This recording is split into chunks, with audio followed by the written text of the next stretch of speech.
Good evening. And yes, so we shall be starting from 12th of July, okay? 12th was Sunday, I think. Yes, so we shall be starting from 12th. So yes, this is our first article from PIB.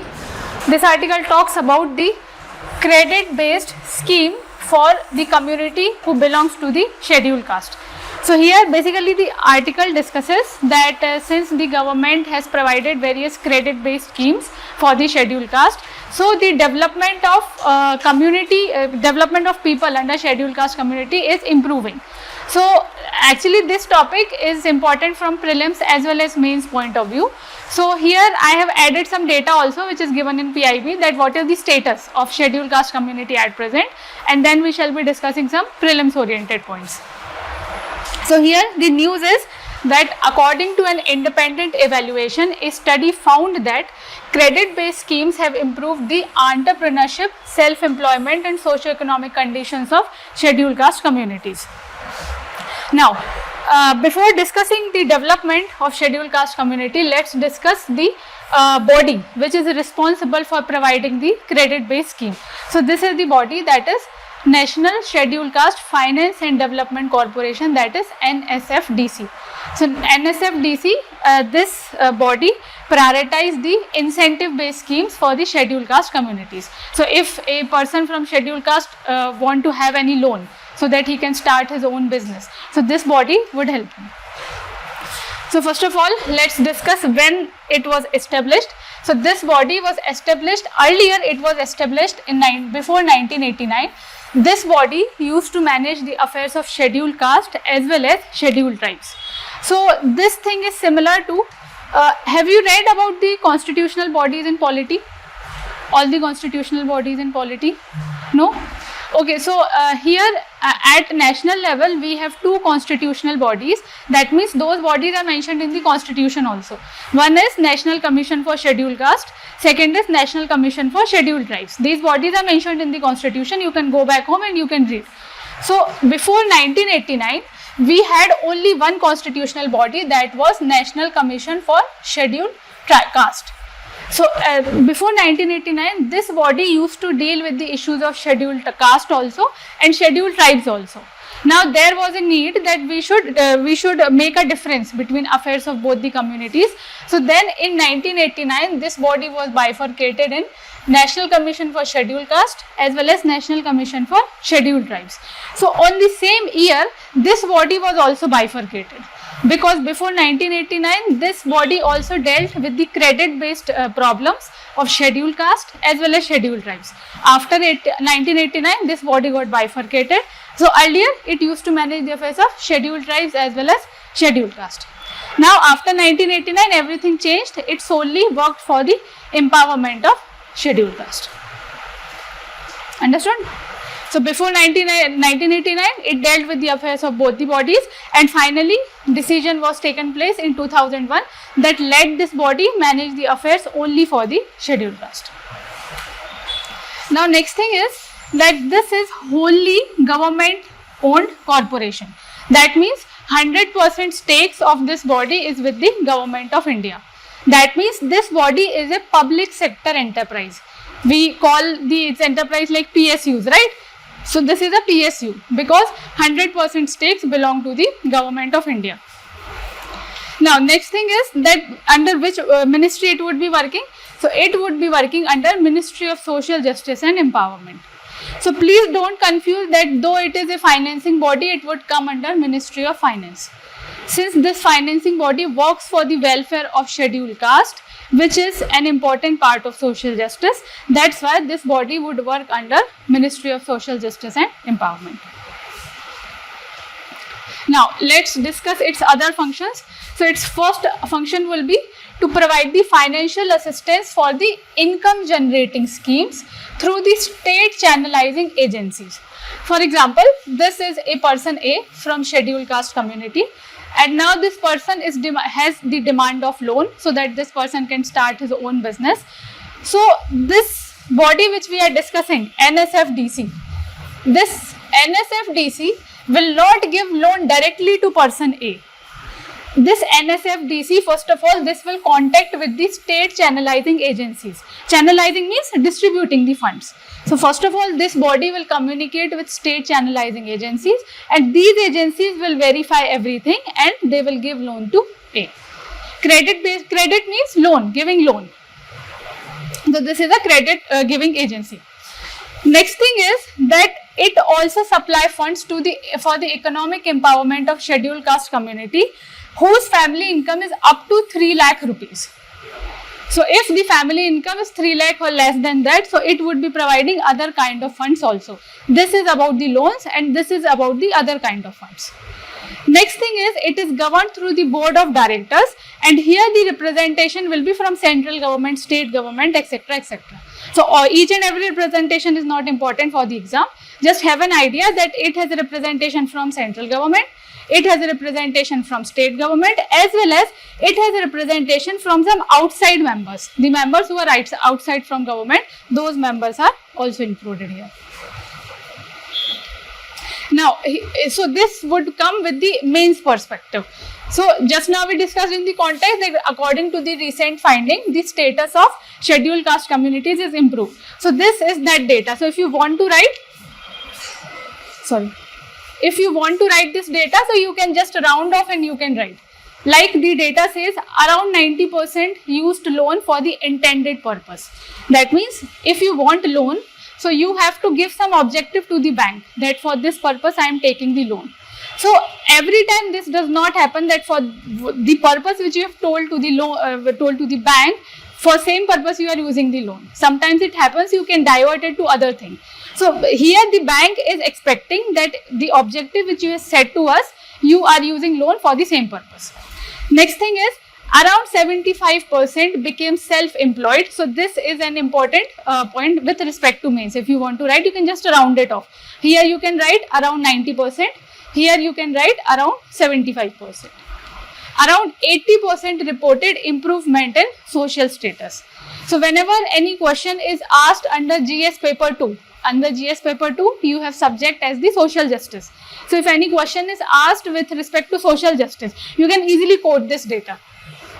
That's why we are discussing. Next, around 95% of women homemakers became self-employed after receiving assistance. So under women empowerment, if any question is asked on women empowerment, so same kind of data you can use in multiple times. If any question is asked on social justice, also social justice you can use women point, women empowerment also you can use women point, right? If it is asked to evaluate any government scheme, then also you can use these points. Because when you are evaluating scheme, you have to give the numbers, no, that based on this number I can say that yes, status is improving. Now, next article is about the Namaste scheme. So the context is not important. Context was that Namaste Day was celebrated in Kolkata. Context is not much important. Important for us is to discuss about the Namaste scheme. What is Namaste scheme? So here, basically, this scheme deals with the sanitation ecosystem in India. So it is National Action for Mechanized Sanitation Ecosystem Scheme. So basically, the workers or the laborers who are employed in the cleaning of septic tank. So this scheme is related to those workers. So this scheme is related to welfare of those workers, and obviously, since it is related to the social justice, so it would come under Ministry of Social Justice and Empowerment. Second thing, mainly septic tanks and sewerage lines have a lot of problems, especially in the urban regions. That's why Ministry of Urban Affairs have also collaborated. So if anyone asks that which ministry is involved in the implementation of this scheme, first it will be Social Justice and Empowerment. Second ministry would be Ministry of Urban Affairs. Now, earlier this scheme used to be self-employment scheme for the rehabilitation of manual scavengers. Basically, it deals with manual scavengers, but now name of the scheme is changed. Next thing is, this is a central sector scheme launched in 2022. Central sector scheme means 100% assistance is provided by the central government. No financial assistance is provided by the state government. So financial assistance would be 100% from the state. Financial assistance would be 100% from the central government, and state will be involved only in the implementation. No financial assistance from the state side. And if I would discuss about the centrally sponsored schemes, if any scheme is centrally sponsored, that means there is financial contribution from state government also. Since this is central sector scheme, that means 100% contribution from central government. Now, let's discuss briefly about the objectives. So basically the objective is to eliminate the manual engagement of sanitation workers. That means even if you are taking out dirt, even if you are doing any dirty work, please don't use your manual hands. You can use either robot or you can use the safety kits, etc., etc. So this is the main objective of that scheme. Now, we discussed already the ministry, right? That which ministry is implementing it. So it is Ministry of Housing and Urban Affairs and Ministry of Social Justice. Now, ministry sits at the top level, which is involved in the policy making. The final implementation on the ground, which will be done by a government body, right? So that government body is National Safai Karmachari Finance and Development Corporation.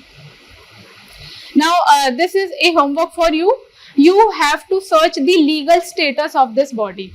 Legal status means whether it is statutory, it is non-statutory, or it is constitutional. This you have to search. So, Namaste scheme is implemented by a body, that is National Safai Karmachari Financial and Development Corporation. You have to search its legal status, whether it is constitutional, statutory, or non-statutory. Now, here sometimes UPSC asks the duration of the scheme also. So, at least you must have a basic idea.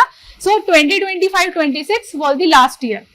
That means until the end of 2026, this scheme is supposed to be implemented 100%. And target groups, yes, since we are discussing about the septic tank workers, so what will be the target group? All the manual scavengers in India, that will be our target group.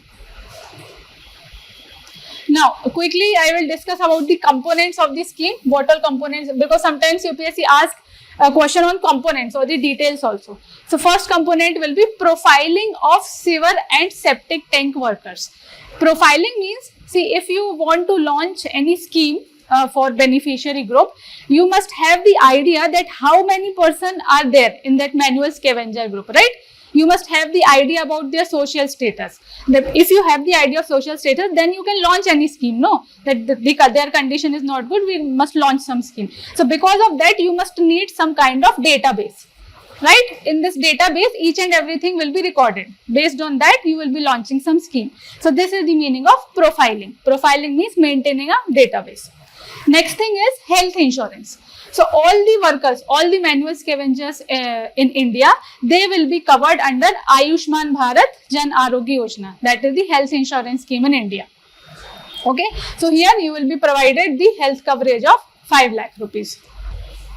Next thing is the safety measures. That means under Namaste scheme, all the workers will be provided personal protective equipments. That means some kind of safety kits they will be provided. Next thing is the training, because if government is providing you some kind of vehicle or some kind of robots, obviously you must be needing some kind of training to operate that. And finally, the financial incentive. What will be financial incentive? Capital subsidy up to 5 lakh rupees would be provided.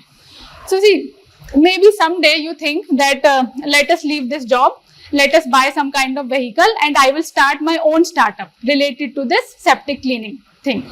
So you decided that I will buy my own vehicle. So for that, if that vehicle is of less than 5 lakh rupees, you don't have to pay anything. Because till 5 lakh rupees, government will provide you the capital subsidy. Government will support you. That buy your own vehicle, hire some workers and start your own business. This is the meaning of capital subsidy. Next thing, sanipreneurship, the same thing. You can buy your own vehicle, you can buy your own robot and you can maintain a good style of living, good standard of living. Yes. Now coming to next article, and that article is related to Catch the Rain campaign. So here Ministry of Housing and Urban Affairs have accelerated the Catch the Rain campaign across urban India. This is the context. Now this Catch the Rain campaign is related to Amrut 2.0 mission. So first of all, understand what is Amrut mission. See, this Amrut mission is related to creating self-sustaining cities in India. Self-sustaining cities means cities must be having world-class infrastructure, right? cities must be self-reliant in the water availability. Like if we discuss about Hyderabad, one day it rains and entire city is flooded. So this is not a self-sustaining city. So Amrut mission try to create the self-sustaining cities in India. You must have good quality of infrastructure. You must have good quality as well as quantity of water, right? You must have good quality of air, each and everything. This is the meaning of self-sustaining city. Now, to promote the idea of Amrut 2.0, government is focusing on the catch the rain where it falls, when it falls campaign. So see, actually here the word only explains the main objective. What the word says, catch the rain where it falls, when it falls. Wherever the rain is falling or whenever it is falling, you have to catch it there only. That means this is promoting the decentralized water harvesting capability. Understood? Decentralized means anywhere it can happen. Centralized means you have to bring everything at one place and then you have to store water. So it is telling wherever it falls, whenever it falls. So wherever place water is falling, you have to just catch it, you have to store it. So basically it is promoting the idea of rainwater harvesting. Understood? So this is the purpose of Catch the Rain campaign. So Catch the Rain campaign, first of all, it's the initiative of which ministry? So it would come under Ministry of Jal Shakti because it is related to water initiative. So the name of the campaign is Catch the Rain campaign. The theme of this campaign is Catch the Rain where it falls, whenever it falls. Objective is very simple. It would promote the decentralized rainwater harvesting. And if you are harvesting rainwater, then obviously you are doing groundwater recharge, right? Because for example, this is land area and for example, somewhere here rain is falling, right? So if you are catching the rain here only, if you are storing the rain here only, so gradually this rainwater will percolate inside the ground, right? And if it is percolating inside the ground, so basically your groundwater is recharging. Next thing is water conservation. Obviously, it is conserving water. Next is the community participation or Jan Bhagidari. So this objective says that if the government is forcing you to do the decentralized rainwater harvesting, maybe you would follow the orders or maybe you won't follow the orders. But if you yourself thinks that okay, in some parts of Hyderabad there is scarcity of water, we ourselves must do something, then only any initiative would be successful. So that's why it says community participation or Jan Bhagidari. Any initiative would be successful only when people are willingly participating in that initiative. So this was the thing about Catch the Rain campaign.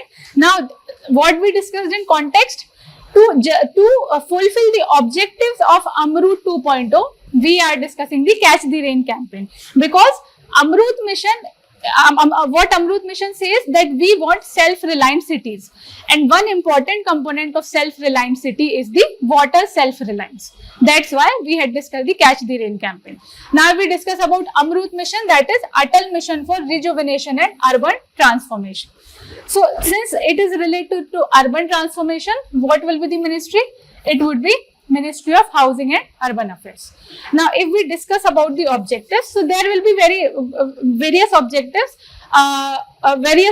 to make any city self-reliant. For example, universal water supply. That's why we discussed Catch the Rain campaign. Then sewerage and septage management, right? Next, urban water body rejuvenation. See, here at many places in Hyderabad, you would see that earlier there used to be various kind of lakes or ponds in Hyderabad.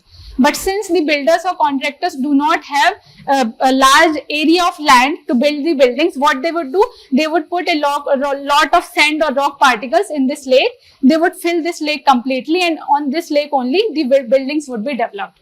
So in this way, what they are doing, they are encroaching on the water bodies, right?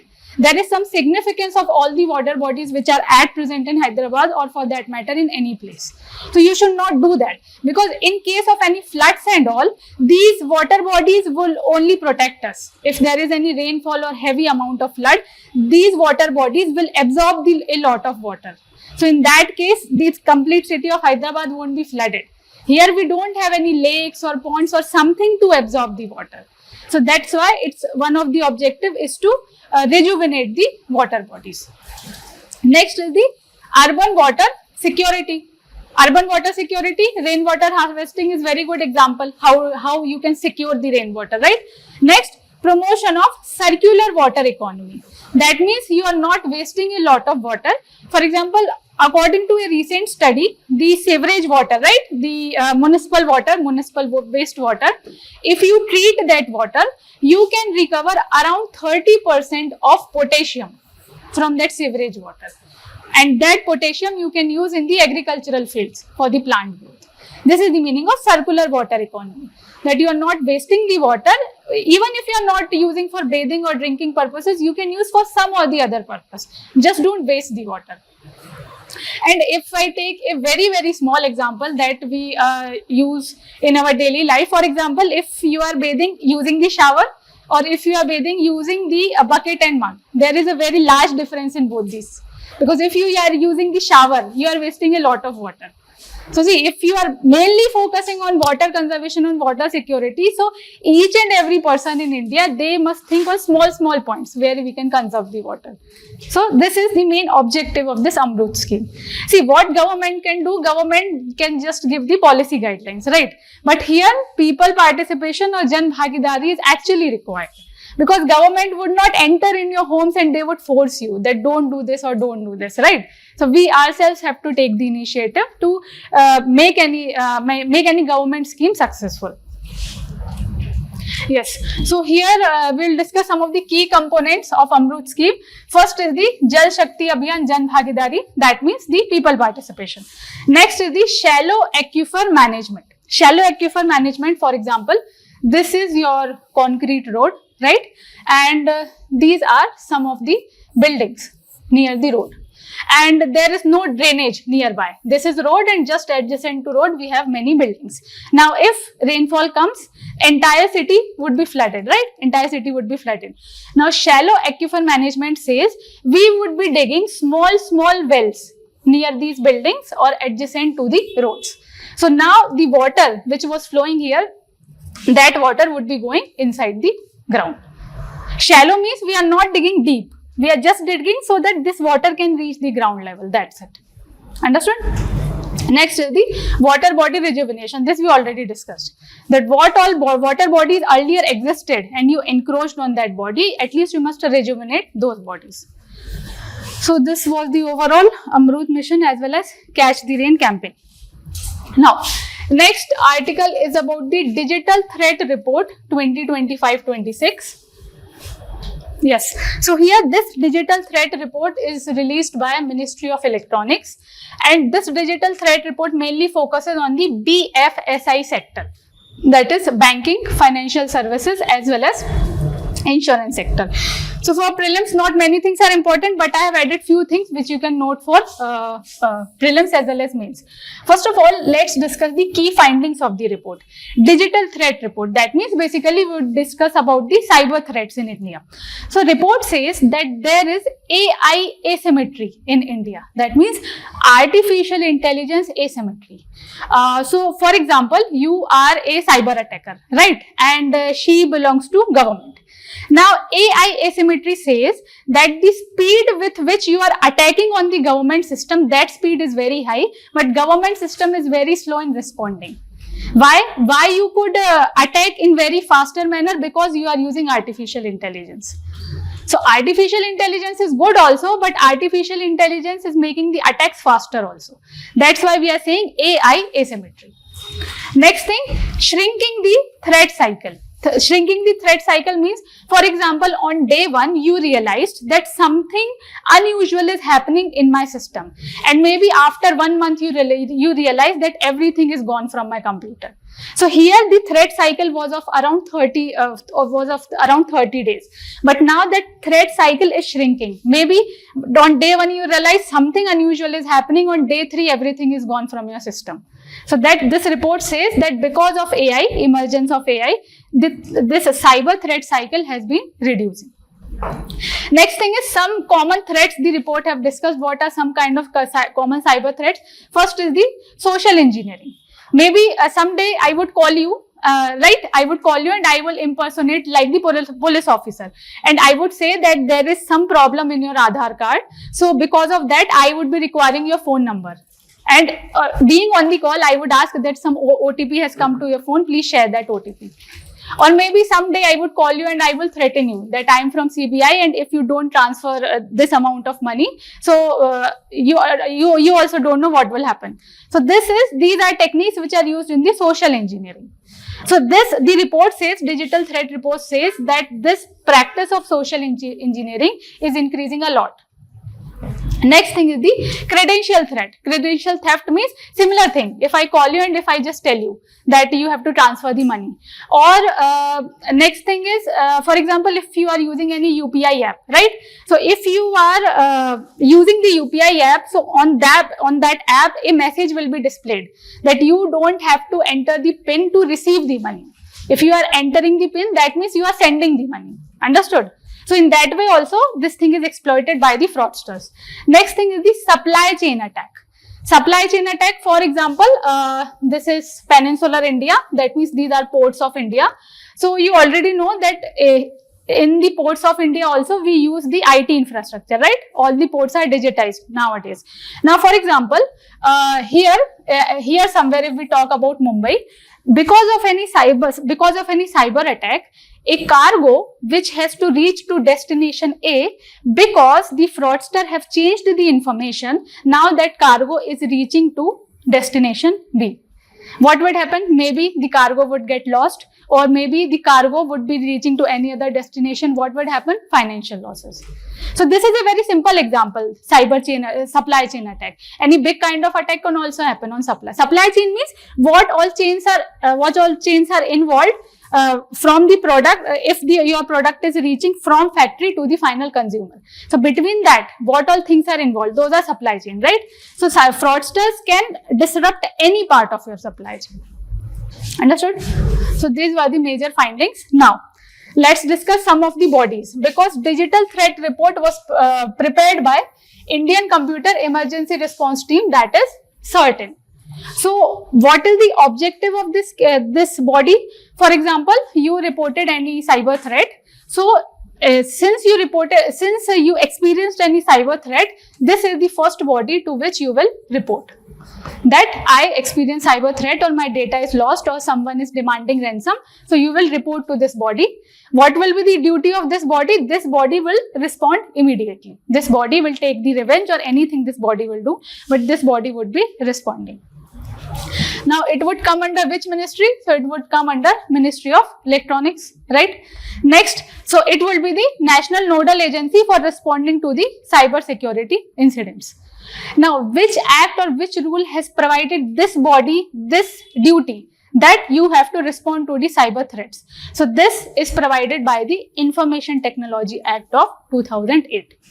So this act says that CERT-In have to respond to all the cyber threats in India. Now coming to the functions, so functions would be normal only, that first of all it would collect and analyze the cyber incident information. For example, if you reported this body that someone is demanding ransom, so first of all this body will check the entire background, that from where these signals are coming or how much ransom they are demanding, what if we don't give the ransom, all these things this would be analyzing. Next thing, this body would also be collecting the intelligence, because this body is not only the responding body, this body must also prevent the cyber attacks, right? So to prevent the cyber attacks, you must have the information prior. So that's why it would be collecting the intelligence also, so that in future these kind of attacks could not happen. Yes. Next body which was discussed in the article was the CSIRT, that is Computer Security Incident Response Team. That was CERT-In, right? So CERT-In, any kind of cyber attack which is happening in India, you would report to CERT-In. Now this is a security body specially for the finance sector in India. That was overall body. This body is specially for the finance sector. So it is the sectoral cyber security agency for the finance sectors in India. So here we have overall body also, and here we have, in India we have sectoral bodies also to report the cyber security incidents. Okay, done with this. Yes. Now coming to next article, and that next article is about NIDAR 2.0. Ministry of Electronics and Drone Federation have launched NIDAR 2.0. So let's discuss what it is. Basically, NIDAR, NIDAR is National Innovation Challenge for Drone Application and Research. So here, basically, the government is trying to skill the human resources in India in terms of drone operation. So government is trying that the human resources, that means the youth in India, must have very good skills in terms of operating the drones. So this is related to NIDAR. Now, first of all, let's discuss the umbrella initiative under which NIDAR will come. So here, the important initiative is the SWA-YAN initiative. YAN means, if you know Hindi, you don't know? Okay, then no problem. Okay. Because if you know Hindi, it would become easy. Okay. So here, if we talk about SWA-YAN initiative, its main purpose is the capacity building for human resource development in the drone technologies. Understood? What is the objective? What all human resources are available in India? Government want to train those human resources so that those people can operate the drones in India. This is the main purpose of SWA-YAN initiative. Now, this initiative was launched in 2022 and this initiative comes under Ministry of Electronics since it is related to drone technologies. So, what will be the objective? Develop the skilled manpower in drone technologies in India. So, you can understand in this way. For example, consider all of you who are sitting in this class, they are searching for job, right? So, government will target those kind of youth and government will say that come, we will skill you in this particular skill. So, we will skill you in operating the drone technologies. That's it. So, this is the main objective of government. Now, this NIDAR is part of SWA-YAN initiative because NIDAR is a kind of challenge. So some kind of competition under SWA-YAN initiative. So see, this is the 2.0 version. Earlier, the first version of NIDAR. So see, first version of NIDAR says that you come, we would skill you in operating the drones. NIDAR 2.0 says not only you have to learn to operate drones, you have to learn to make the drones also. That means you must learn to make the chips for the semiconductors. Because to create the drones, you must be needing semiconductor chips, right? So, NIDAR focuses just on operating the drones. NIDAR 2.0 focuses on creating the drones also. So, here its theme will be building the drone's brain using India-made chips. Drone's brain means the semiconductor chips. So, unlike the first edition, NIDAR 2.0 focuses not just on flying the drones, but also on designing their control systems using indigenous processes. So, we will operate the drones, we will create our own drones and the chips which we are using inside the drones, those chips will also be made in India. And that's why indigenous chips, indigenous processors. Now, let's discuss indigenous processor of India and that is the Vega processor. So, this type of things can be asked in prelims that the term Vega was recently in news. It is related to what? So, Vega is actually the India's indigenous processor. Using this processor, you can make various kind of indigenous chips in India. Now, who made this processor? So, this processor was developed by CDEC. Now, how this processor works? This processor works on RISC-V architecture. This also you have to remember. What is RISC-V architecture? See, let's discuss what is this. See, if you want to create any kind of software, so to create that software, you would be needing a group of codes, right? Even if you don't understand, I am telling you that whenever you have to create any software, to create that software, you will be needing a lot of code. Now, the companies cannot create all the codes from zero. So those countries would hire or purchase those codes from the big MNCs, right? So if I am talking about RISC-V architecture, so it is the open standard instruction set architecture. That means this set of code is publicly available. That means you don't have to purchase this code from any company, because if you are purchasing, you have to give money, right? If you are purchasing, you have to purchase the license also. For that also you will be requiring money. But under this architecture, each and every code is available in the public domain. You don't have to pay anything.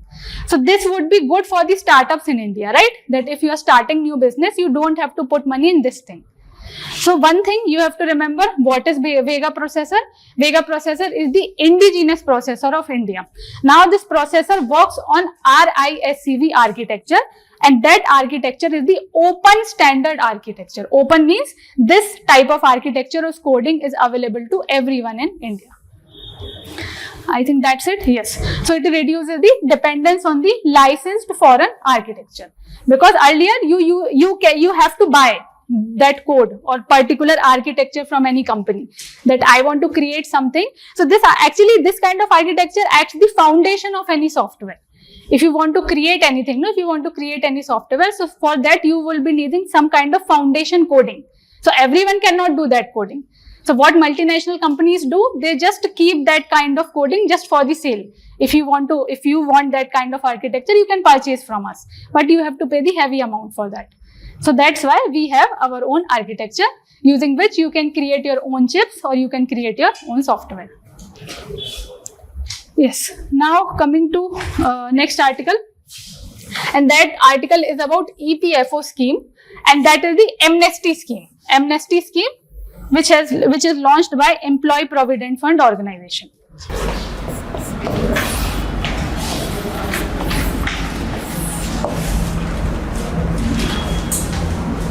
Yes, so consider there are two companies A and B. You have the idea of Provident Fund, right? What is Provident Fund? You have that idea, or you don't? You don't. Okay, see, Provident Fund means, for example, if you are working in any formal organization, so Provident Fund means you would you have some kind of fund, and that is for you only. Anytime you can withdraw money from that fund. So in Provident Fund, you would contribute something for some percent from your salary, and your employer would be contributing some percentage from his side, and this combined money would be saved in a kind of fund. That fund will be known as Provident Fund.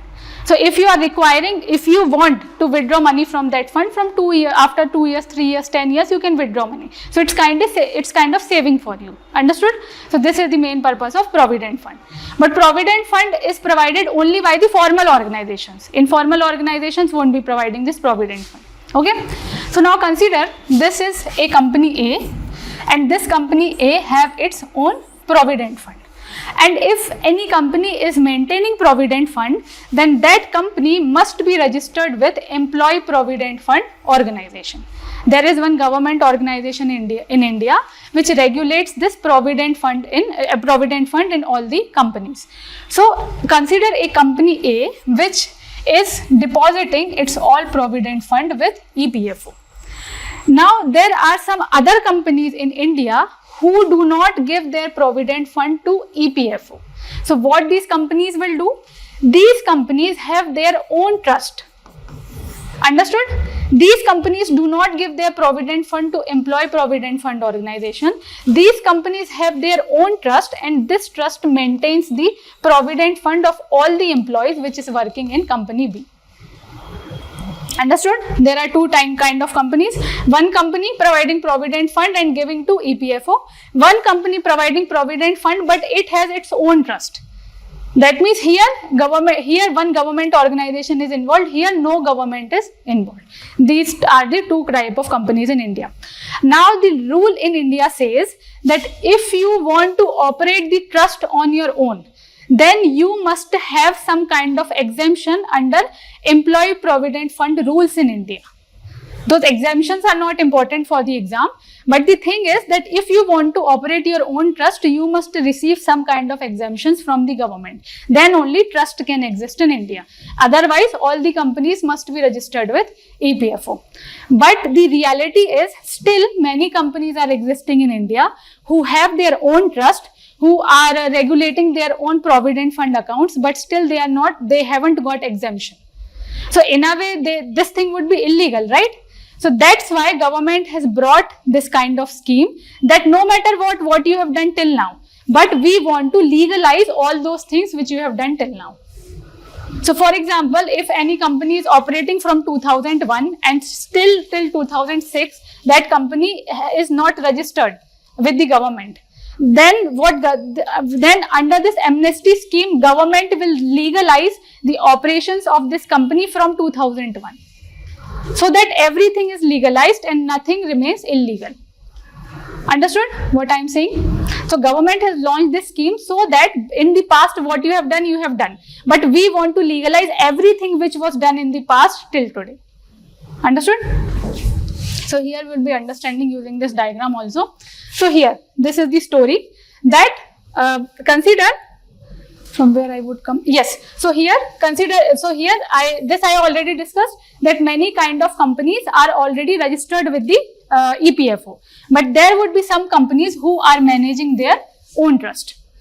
So these are the companies who have not received the exemption under Employee Provident Fund and Miscellaneous Provisions Act of 1952. This is the act under which if you want to operate trust, you must be exempted. But these are the companies who are still not exempted under this act, but still they are existing. So actually these are not exempted under this act, but still they are recognized by the Income Tax Act. So two kind of acts are there who will regulate these provident fund provisions in India.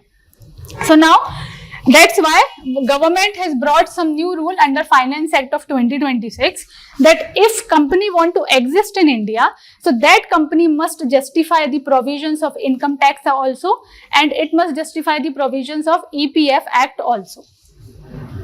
Understood? Earlier, if you were recognized by IT Act, that was okay. But now you must be recognized by IT Act also, and you must be recognized by EPF Act also. Then a trust can exist. Otherwise, you have to register. You have to get registered with EPFO. Okay. So now, what are the provisions of amnesty scheme? First provision will be this amnesty scheme aims to regularize the retrospectively covers non-compliant trust. Retrospectively means from the past.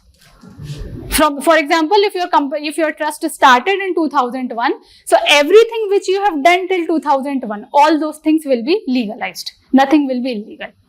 So that no one can file a case on you that in 2005 you have done this or in 2010 you did this.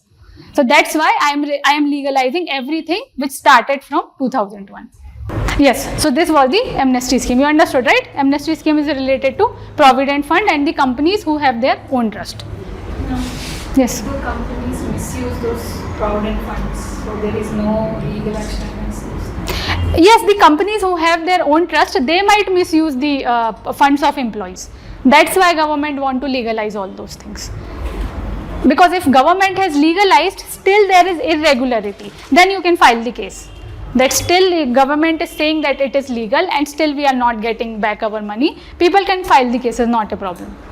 Yes, so these were the features. So first feature I already discussed, right? That regularization will be retrospectively. That if anything started in 2021, so all those things which happened from 2020, from here till 2021, all those things will be valid.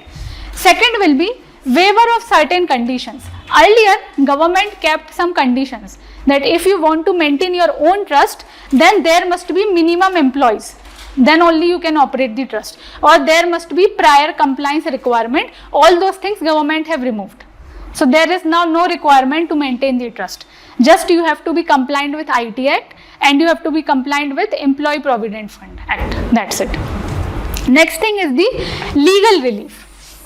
Legal relief means here employees interested is so see, for example, if any court case is due, right? If any person has already filed a case against you, or if any court case is due against you, so all these things are waived off. That means government have removed all these cases, but the condition is that employees' interest must be protected. Understood? For example, if you all are working in any company and your employer is maintaining his own trust, right? And for example, 2 or 3 years back, someone has filed a case on your company that you are doing something illegal. So government is saying that if your employer is protecting your interest, if your employer is protecting your money, then all the cases which are pending against this company, we will remove all the cases. So this is the third provision of this. And the last provision of amnesty scheme is that your company must undergo an audit by the chartered accountant. That something illegal is not happening in the company, and the interest and money of all the employees are protected. That's it. Now, next topic is, recently Supreme Court has said that citizenship rulings in India must be law and fairful. So see, recently what happened? Yes, so the context is Supreme Court has set aside 27 Guwahati High Court judgments that had declared several persons as the foreigners. See, actually what happened? You consider in this way, for example, one day you just wake up and suddenly government authorities would inform you that we have a doubt regarding your citizenship status, and to clarify that you must have to appear in front of the court. Okay, government authorities have said you, but due to some unavoidable reason you could not appear in front of the court, maybe for some or the other reason. Immediately next day government authorities declared you as the foreigner. Understood? This is the case, that since you could not appear in front of the foreigners tribunal, so immediately next day government authorities said that you are a foreigner since you could not appear in front of the court. This is the simple story. That's why recently Supreme Court has set aside 27 Guwahati High Court judgments that had declared several persons as the foreigners. Because Guwahati High Court has said that yes, these persons are foreigners. But Supreme Court said that your process is not fair. Just because anyone could not appear in front of you, you cannot declare anyone as the foreigner. This is the context. So here, background, I think I already discussed. Background was many individuals in Assam were declared as the foreigner because they did not appear before the tribunal. The tribunal passed ex parte orders. Ex parte orders means the orders which are passed in the absence of parties. So the person was not there, even in his absence, the order was delivered. Next thing, the High Court upheld those orders. So since High Court also upheld that orders, that's why Supreme Court had to come in the picture. That if High Court is upholding, that means everyone would believe that order, right? That's why Supreme Court has said that this thing is not fair, this thing is not just. Yes, so here Supreme Court has said, even if a person does not appear, tribunal must still conduct a proper judicial examination for the evidence. Now, since we are discussing about foreigners tribunal, let's discuss what these are. Because if you want to prove your citizenship, you have to appear in front of a court, and that court is known as foreigners tribunal. So here foreigners tribunal are the quasi-judicial bodies which are constituted under Foreigners Tribunals Order of 1964, and this was constituted under Foreigners Act of 1946. Quasi-judicial bodies means these bodies are actually not the court, but they function like the court. That's why we call them quasi-judicial. Because if they were judiciary, they would be sitting in the actual courts. But they are not judicial bodies, but they function as judicial bodies. That's why we call them quasi-judicial. These are quasi-judicial bodies. This you have to remember. Under which order and under which act these bodies are formed. Now, next, what is the purpose of this body? Purpose is very simple. These bodies will decide whether any person living in India is actually Indian citizen or that person is foreigner. Now, let's discuss why the decisions of foreigner tribunals is important. Because see, decision is important because if this tribunal says that you are not a citizen, you are a foreigner. So based on decision of this court, anything can happen to you, right? You can be deported to any other country, you can be separated from your family, you can be detained, anything can happen. So decision of foreigners tribunal is very important. That's why decision taken by these tribunals must be fair, must be just, and it must follow due process of law. Everything must be just here, right? Because based on their one decision, your fate will be decided. Now, next thing is very important, and this is about the Section 9 of Foreigners Act of 1946. So, just now we discussed about the quasi-judicial bodies, right? Foreigners Tribunal. Foreigners Tribunal are created under this act. Now, there is one important section of this act, that is Section 9. This says, if there is a question that whether you are citizen of this India or not, so the burden lies on you. You have to prove that whether you are citizen or not. Government authorities will not do anything. Understood? So section 9 says that the proof of burden lies on the person, not on the government authorities. Government authorities will not make the effort. They will not do anything. You have to bring the documents, where you have to do everything. You have to prove to me that you are citizen of this country or not. So this is said by the section 9 of Foreigners Act. It says burden of proof lies on the person concerned. So you can prove to anything through electoral rolls, birth records, etc., etc. Yes. So now that's why Supreme Court has to come in the picture. Supreme Court said that even though section 9 says that proof of the burden of proof lies on the person, this does not mean that government authority must not do anything. Government authorities must have checked the background. Government authorities must have examined the government documents, anything they could have done.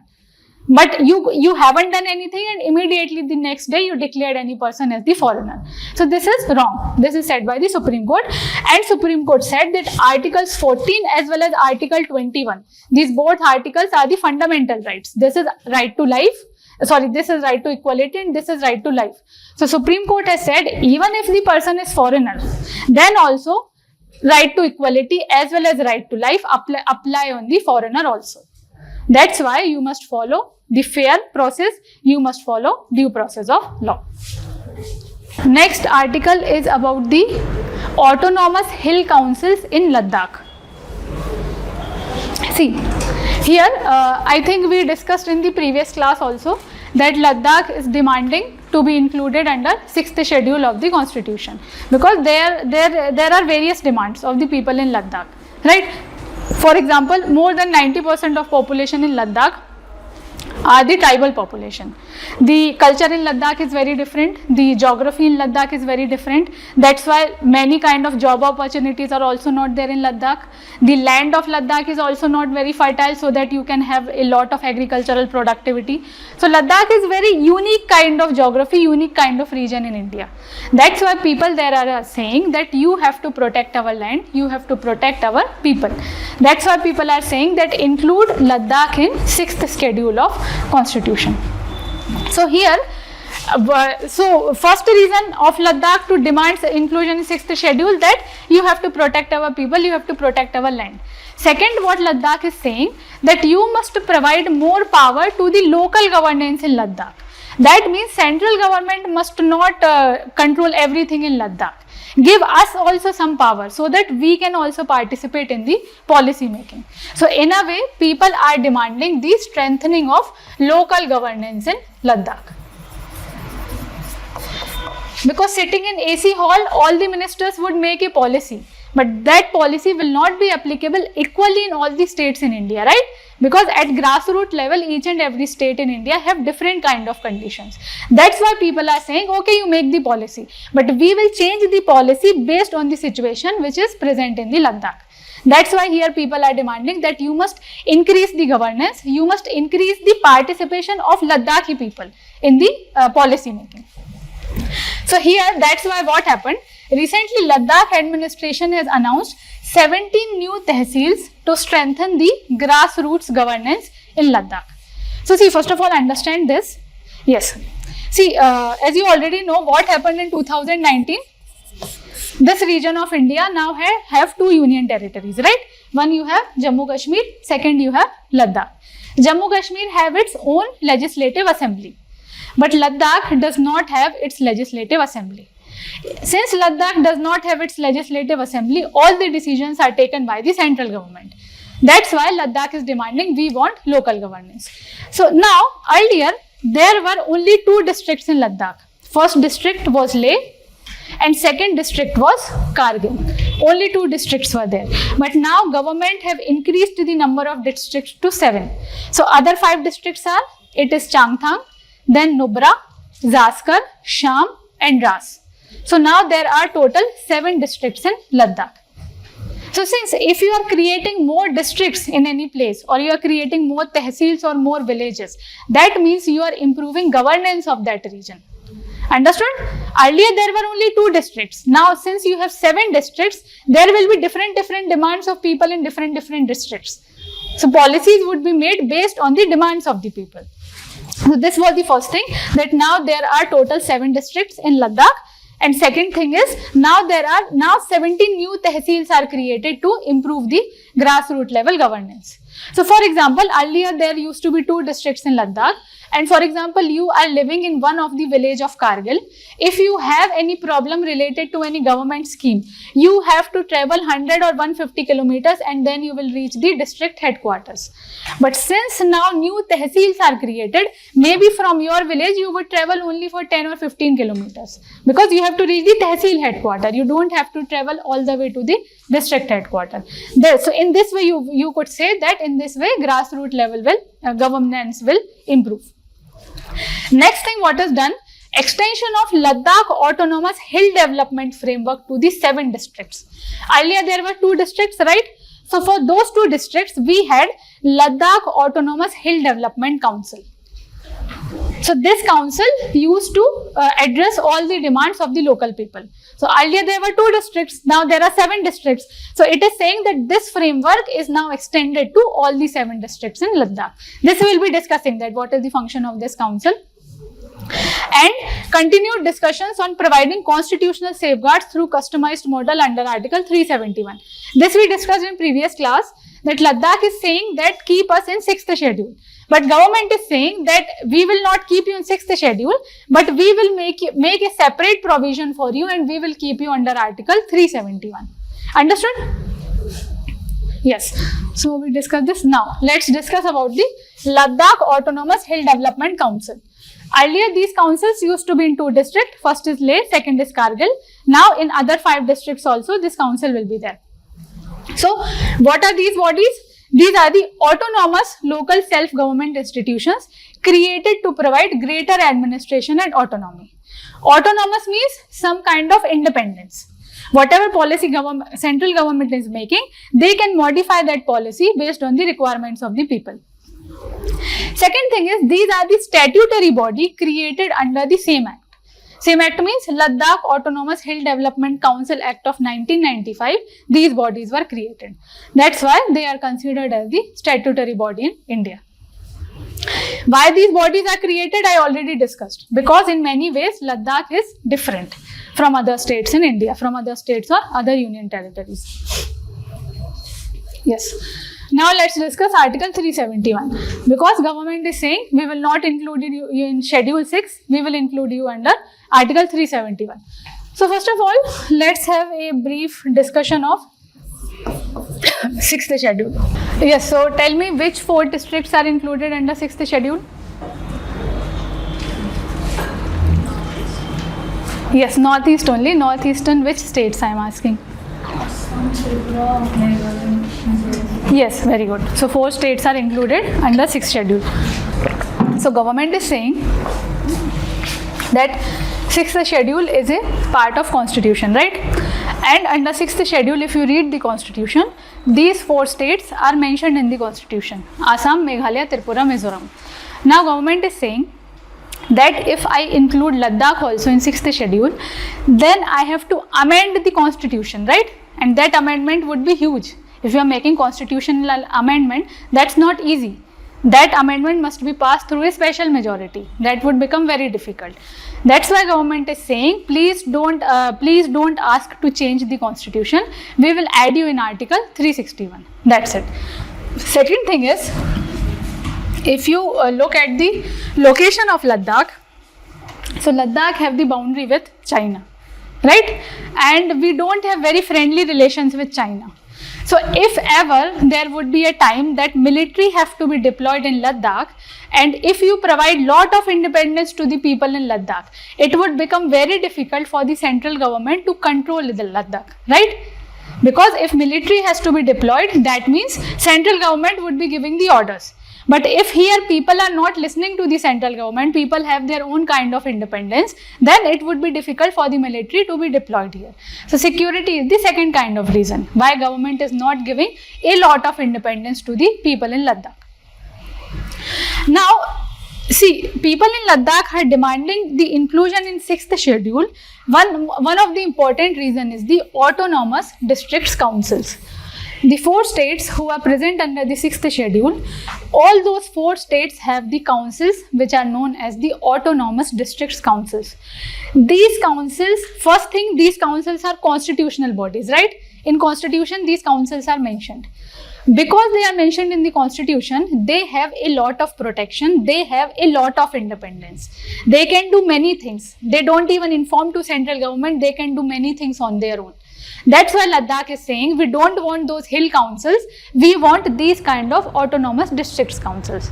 And central government is saying if I would give independence like autonomous districts council, we might lose that area of Ladakh to China someday. So here there are security reasons also. And Article 361, I think I discussed in previous class also. In Article 371, there are different provisions related to different states. So here, so for example, Maharashtra is also included there. I think Karnataka is also included there. So whenever there are some different demands from different states, so government include those states under Article 371. So there are 371, 371A, 371B in that way. That's why government is saying we would also include Ladakh in 371 only. So this is the reason. Yes. Now next article is related to the filtration of nuclear waste in India. Okay. Okay. So first of all, let's understand this. Okay. See. Here the news talks about a new technology which can filter out all the nuclear waste from the water. So here you have to understand this first. What happened in 2011, one earthquake took place in Pacific Ocean, and that earthquake eventually led to a tsunami. And because of that tsunami, there is one nuclear power plant in Japan, that is Fukushima Daiichi nuclear power plant. So because of that tsunami, this nuclear power plant was melted down because of high amount of heat. Understood what I am saying? In 2011, one earthquake took place, and this is a common chain. Generally, whenever earthquake take place, sometimes it leads to the tsunami. And because of that tsunami, there was meltdown of this nuclear power plant in Japan, because Japan also lies in Pacific Ocean. Now, since there was meltdown of nuclear power plant, you would need a lot of water to cool it down, right? Because since there was meltdown. Now the water which was used to cool that system, now that water is contaminated with the radioactive waste, right? Because in nuclear power plant, you use radioactive fuel. And since you are using water to cool that plant, now that water is contaminated with the radioactive waste. Now government of Japan thought that you cannot dispose that water as it is in the Pacific Ocean, because it's not good for the marine life. So government of Japan decided to treat that water. Let's treat that water, let's filter out the radioactive waste, then we will be disposing that water. So for that, government of Japan used one technology, that is advanced liquid processing system. Using this technology, Japan could filter out many radioactive elements, for example, cesium, cobalt, strontium, etc. But the main problem was it could not remove tritium. Tritium is an isotope of hydrogen. So using this process, Japan could not remove tritium. This was the problem. Because even if 90% of elements are filtered out, but 10% are still there, right? And those 10% can affect the marine life. So we cannot dispose the water. So what Japan decided, that if I am not able to remove tritium, let's dilute the water. Understood what I am saying? For example, if in this glass of water, for example, there was 3 teaspoons of sugar, right? Now, hypothetically, I am saying that I cannot remove this sugar from the water. What would I do? I would add extra 2 glasses of water. So here the amount of sugar would remain same, but since I have diluted it, the impact on the marine life would reduce a lot. So this was the process which was followed by Japan for many years. Now, first of all, let's discuss that why removing tritium is difficult from the water. So see, you know what is tritium, right? Or you don't know? See, hydrogen have 3 isotopes. First is deuterium, first is protium, second is deuterium, third is tritium. Now tritium is a radioactive element. That means tritium can be used in the nuclear power generation. For now, please remember this. So here what we discussed, that Japan could not remove tritium. Now let's discuss why removal of tritium is difficult. Removal of tritium is difficult because, see, if we talk about water, so in water you have hydrogen molecule, right? Tritium is also isotope of hydrogen. So the water which is containing tritium or the water which is containing the hydrogen, the normal hydrogen, there is not much difference in the properties of these two water. That's why it is difficult to remove tritium from the normal. Normal water means normal hydrogen. Tritiated water means instead of hydrogen we have tritium. So it has similar chemical molecular properties as well as their behavior is also identical. That's why we cannot remove the water which is containing normal hydrogen and which is containing tritium. So even today, how we remove tritium? We boil the water which is containing tritium. So there is a very small difference between the boiling point of tritium as well as boiling point of normal water. But actually that difference is very, very small. That difference is around 1 degree or 2 degree centigrade. So since this difference is very, very small, it requires a lot of energy to separate it. Because for example, the boiling point of water is 100 degrees centigrade, the boiling point of tritiated water is only around 102 degrees centigrade. Difference is very small.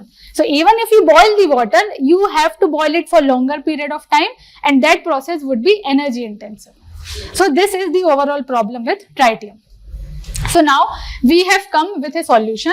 Scientists in China have come up with a solution, that is the metal organic framework. So what these so you don't need to go in detail. What these metal organic frameworks will do, these frameworks will act like a sponge. Right. So for example, here in this container, if you have water which is containing the tritium, so you will put this sponge in this water. This metal organic framework will squeeze out all the tritium ions. And in place of tritium ions, this sponge will put the normal hydrogen ions in the water. So in this way, tritiated water will become the normal water which is containing the hydrogen. Now, one important thing before we move forward, that why tritium is harmful. Tritium is harmful because tritium emits low energy beta radiations. And the impact of low energy beta radiations is they can cause the mutation in the DNA or they can cause some defects in your gene. That's why it is very important to filter out tritium from the water. Understood? So yes, I already so here for metal organic framework, that's only important for exam, that they will act like a sponge. You put that sponge in the water, they will squeeze out all the tritium, and in place of tritium, they will put all the normal hydrogen in the water. That's it. Yes. Now about the next article. Next article is about the biogas in India. So here the article discusses whether biogas would act as an important component of India's energy security. Okay. See, first of all, let's discuss why we are discussing this. So as you already know about the West Asia crisis, right? You already know West Asia crisis. You already know crisis near the Strait of Hormuz. And India's 90% LNG imports are coming from the Strait of Hormuz. So since the diesel supply, petrol supply, natural gas supply, all these kind of supplies are disrupted, that's why India needs its own source of energy. And because of that, compressed biogas is seen as a viable option. That compressed biogas can act as a trustable energy source for India. Yes, so before discussing compressed biogas, let's discuss about biogas. So biogas basically is a mixture of gas which is produced in the absence of oxygen. Please remember this, that biogas will be produced in the absence of oxygen, and this production in the absence of oxygen is known as the anaerobic digestion. Aerobic means in the presence of oxygen, anaerobic in the absence of oxygen. So here in one container, you would be keeping a lot of organic waste, for example, agricultural waste or food waste, you will cover it. since you have covered it, oxygen cannot enter here. But still it will decompose. So this decomposition in the absence of oxygen is known as anaerobic digestion. So here in biogas, main gases will be the methane, carbon dioxide and some quantities of other gases, for example, hydrogen sulfide. So for biogas, important component will always be the methane. Apart from that, CO2, hydrogen sulfide, other kind of gases can be present. Now, quickly, let's have a comparison between biogas and compressed biogas. So here, biogas is the raw gas. Raw gas means here our main requirement is just of methane, but this have methane, carbon dioxide and other gases. In compressed biogas, it would be purified and it would be mostly methane. Why we are compressing gas? Generally, when we compress gas, its efficiency increases. That's why compressed biogas can be used in the vehicles.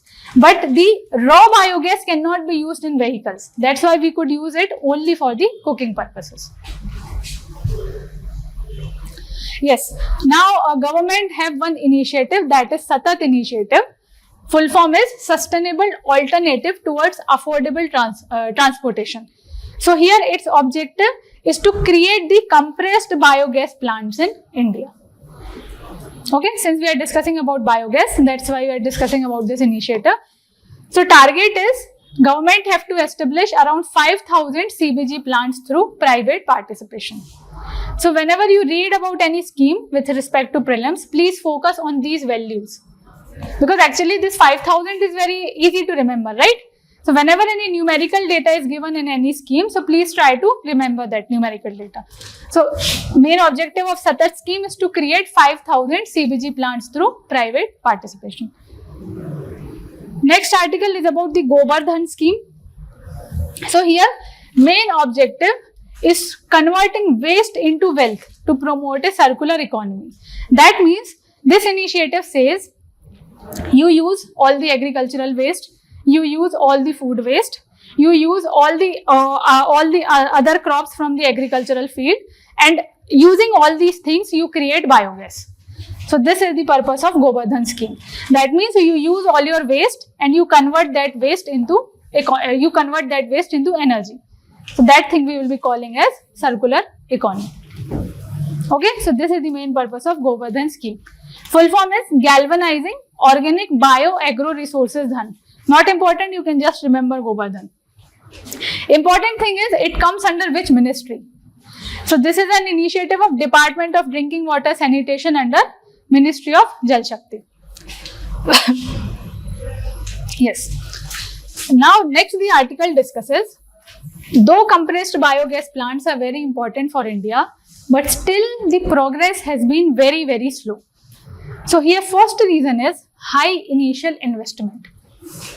See, if I want to produce compressed biogas at the commercial level means the level till which all the automobile companies will also be using commercial biogas for the vehicles.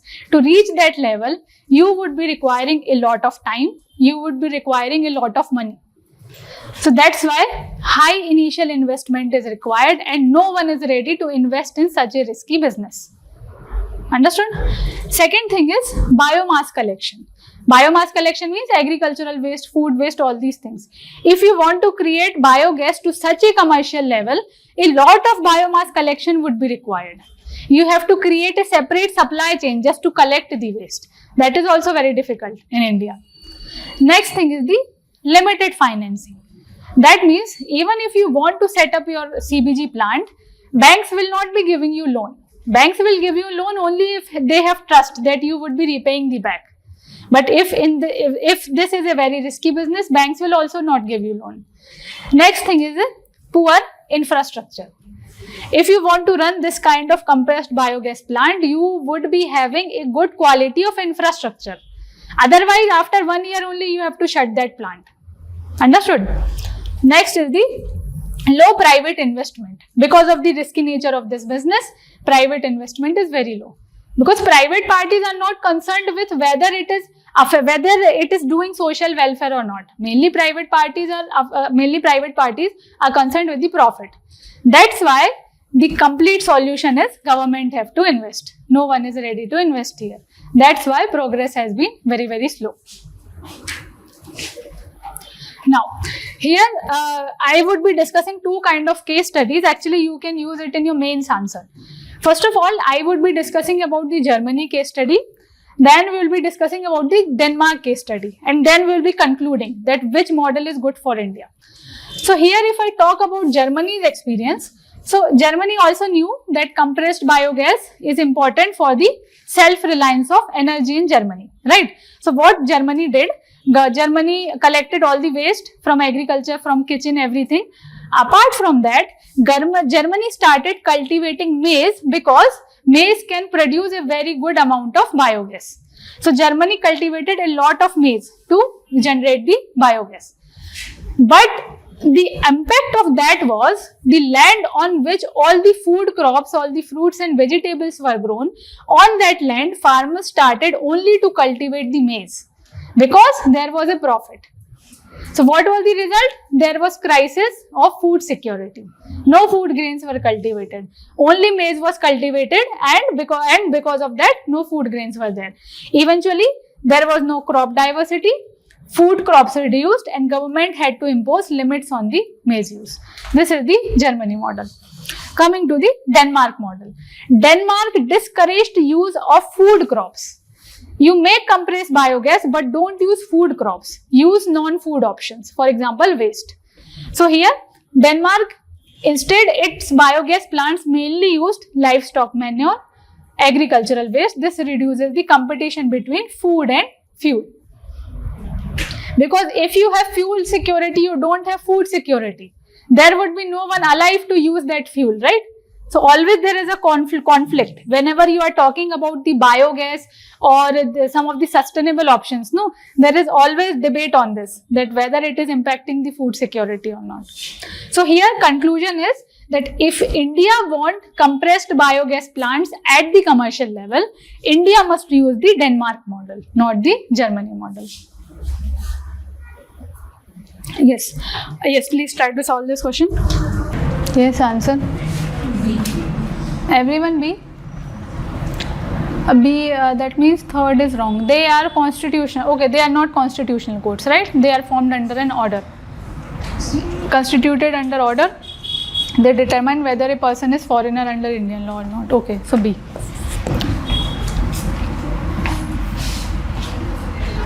See, everyone? Yes, answer? D. D and C. Okay. So you D and C, that means you don't have a problem in statement 1, right? Statement 2 says benefits provided to employees cannot be less favorable than those available under EPF scheme. This is correct only, no? If you want to maintain your own trust, the condition is the employees must be having same kind of benefits as it was provided by the Employee Provident Fund organization. Then only government would allow any trust to exist, right?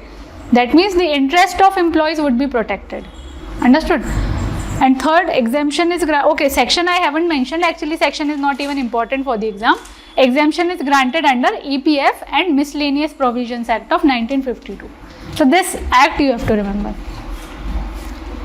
Okay, so this article discusses about the standard operating procedures during any case which is involving the case of life or liberty. That means there are some situations where your life is in danger. So in that case, Supreme Court says that there must be some standard operating procedures through which you can ask for your safety. So consider a situation, for example, at 11:30 p.m. in night, police came and police illegally detained you. Police arrested you for no reason. Now, what will be your first step? Your family would try to contact any local lawyer, right? But even if you meet any local lawyer, but by that time the court is already closed. That means no hearing can be done on that day. And by the time the court will open, by that time maybe the police would have transferred you to some other location. So because of that, Supreme Court is saying that if there is any situation where your constitutional rights are violated, where your right to life is violated, in that case we must be having some kind of guidelines so that even in emergency situations you can contact the courts. Because like hospitals have 24/7 emergency rooms, right? Police stations are also open 24/7. That's why for these emergency situations, courts must also be available for 24/7 time. So this is the overall news. So here Supreme Court has said that the cases which are involving the life and personal liberty, for those cases courts must be available 24/7. Yeah, so standard operating procedures is very common term. Standard operating procedure you can use for any task. That means standard operating procedure means this what we can say, this will be a well planned guideline for anything. That first what I will do, then what I will do, then what I will do, and finally we will end this. So this complete thing is known as standard operating procedure. This you can use for anything. So court has said that standard operating procedure would tell that how emergency petitions can be filed after the court hours. That means if you have emergency at 12:30 p.m. So maybe using the online petition you can file your case. Then, so here standing operating procedures would be containing that how petitions can be filed after the court hours, after the court is closed. Who will receive such request? If I have filed the petition, if I have raised the complaint, who will receive my complaint? After that, if I have received the complaint, within how much time I have to inform the judge? So these all things will be coming under standard operating procedures. Cases covered under the proposed standard operating procedure. So for example, I took the example of illegal detention, right? Illegal detention, this is against my right to life, against my fundamental right. Or imminent demolition of the homes. If anyone is demolishing my home without my permission, right? So in all these situations, this kind of standard operating procedure can be used. Now, next article is about herbicide. That herbicide is Paraquat. Here the news is, central government has put a nationwide ban on this herbicide. Earlier, see Paraquat, we are talking about Paraquat herbicide. So earlier, this herbicide was banned by several states. For example, Telangana, for example, Karnataka, Andhra Pradesh, many states have banned this herbicide. But the problem was, states cannot ban this herbicide permanently.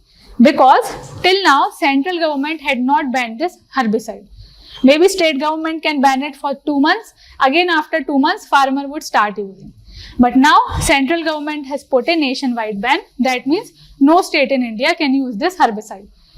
The reason for banning it is, many a times this herbicide is used for suicides in India. Because the impact of this herbicide is very quick. Even if you are taking for the purpose of suicide, or if you consumed it accidentally, the impact would be immediate. And in 99% of the cases, the impact would be death only.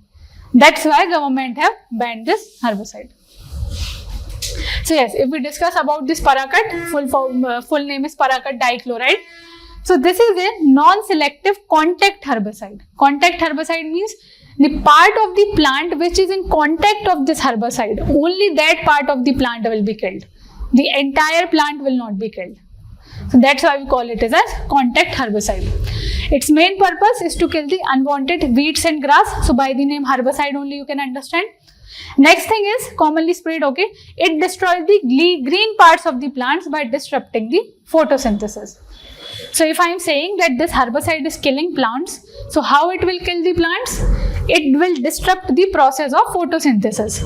Through photosynthesis, plants make their food. If they will not get food, plants will eventually die. So this is done by Paraquat. Now, since this is a contact herbicide, it kills only the parts of the plants which come into the direct contact, and it acts very quickly, making it popular among the farmers for land preparation. But if it is consumed accidentally, so impact is also very quick. Why it was banned, I already discussed. Now, let's discuss about the regulation of pesticides in India, pesticides or herbicides. So this paraquat herbicide will be regulated under Insecticides Act of 1968. So all the herbicides, weedicides, insecticides, weedicides, insecticides, they will be regulated under Insecticides Act of 1968. Recently, government has proposed new pesticide management bill, but since it has not become the act till now, so I won't be discussing that. Next thing is, which body will be regulating this pesticide? So body will be central government and not state government. Next topic is the trial in absentia. Okay, so here let's understand the background first, why it is in news. Trial in absentia you can understand in this way. For example, you are accused of committing a bank robbery. Okay, consider this. You are accused of committing a bank robbery. So what will happen? Police will arrest you immediately. Then police will collect all the evidences. Police will do investigation. Finally, police will file a charge sheet. And the next step after the charge sheet is your trial will begin. That means you will be presented in front of the magistrate. Now, before your trial could begin, you ran away from this country. You fled this country. Now, here if I would ask you that now since you are not present, whether the trial can still happen or not? It can happen or not? It can happen. Why? Okay, no problem. You are saying yes, right? See, so here that means if you fled, that means there is only one party. That means bank. You were accused of bank robbery, right? So one party was you, one party was bank. You fled this country, so only bank is remaining. Under normal conditions, trial cannot happen if both parties are not present, right?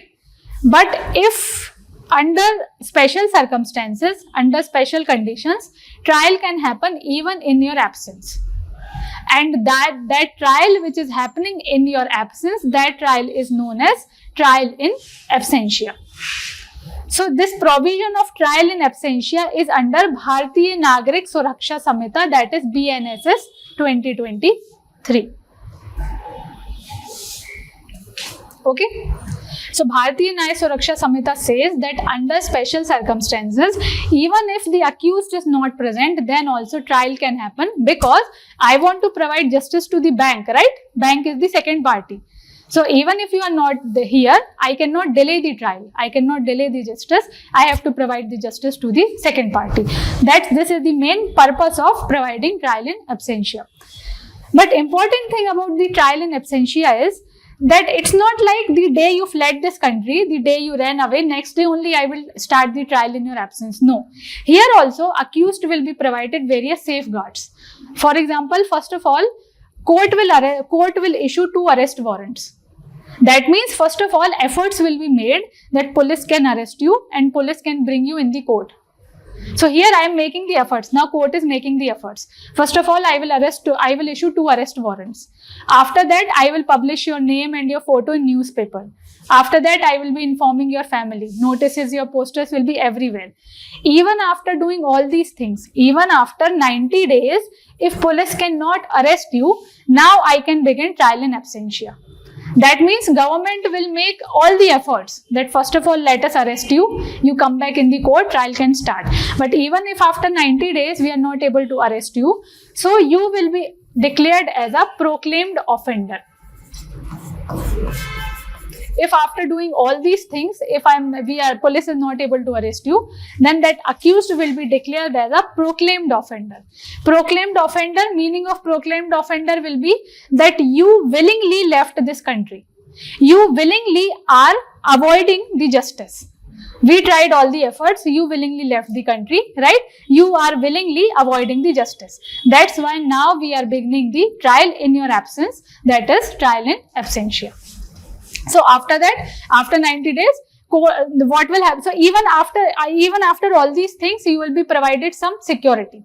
Like when the trial will begin, court will hire a government funded lawyer. For example, I am court.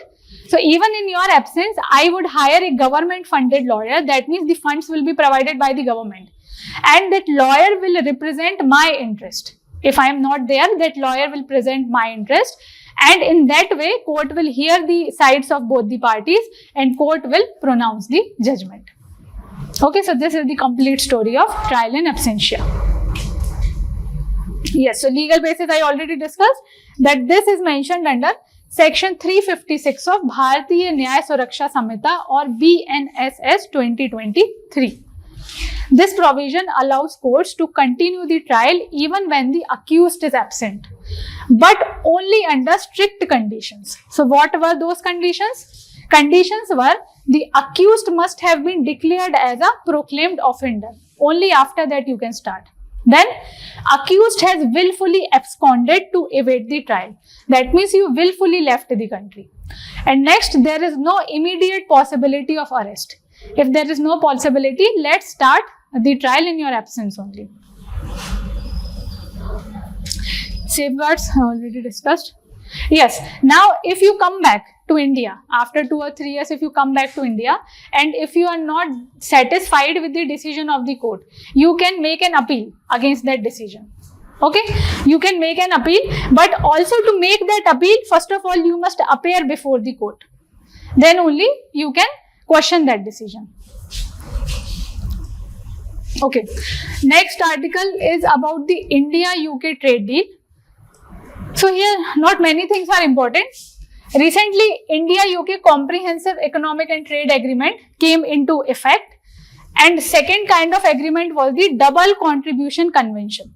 So quickly I will discuss for prelims. So see, if we talk about this CETA, that is Comprehensive Economic and Trade Agreement. So important thing is you have idea about free trade agreement, right? What is free trade agreement? So in free trade agreement, mainly we focus that what all products we would be importing and exporting, and what percentage of price we would be giving kind of discount, right? That at discounted prices we would be giving you the products. So mainly in free trade agreement we discuss this. But if we talk about comprehensive economic and trade agreement, here apart from doing these two things, I would be focusing on some non-tariff barriers also. Tariff barriers means related to financial incentives. Non-tariff barriers, for example, if earlier I imposed phytosanitary measures on India, that means if India is not manufacturing anything maintaining the hygienic conditions, then I will not buy that product from India. So earlier I used to maintain this restriction, but now this restriction is removed. Now UK would buy all the products from India. So these kind of barriers are known as non-tariff barriers. Tariff means related to money, non-tariff means anything apart from the money. Next thing is this kind of agreement will include the investment also. That means UK can invest in India, India can invest in UK. After that, facilitating movement of professionals. If any company in India is sending its professionals to work in UK for 4 or 5 years, so this kind of agreement will promote all these things. Next agreement is the Double Contribution Convention. So this is very important. Now there is Double Contribution Convention between India and UK. So consider that you are working in Indian company in Hyderabad and your company sends you to work in UK for 2 or 3 years. Now since you are working in UK, but your company is Indian, right? So we discussed about EPF, right? Employee Provident Fund. So consider that since your company is Indian, you are contributing in Employee Provident Fund.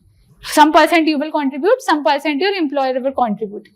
Now since you are working in UK, you have to contribute to the National Security Fund in UK also. Earlier this used to happen. You have to contribute there also, you have to contribute here also. But now under this convention, you have to contribute only in India. This is the meaning of Double Contribution Convention.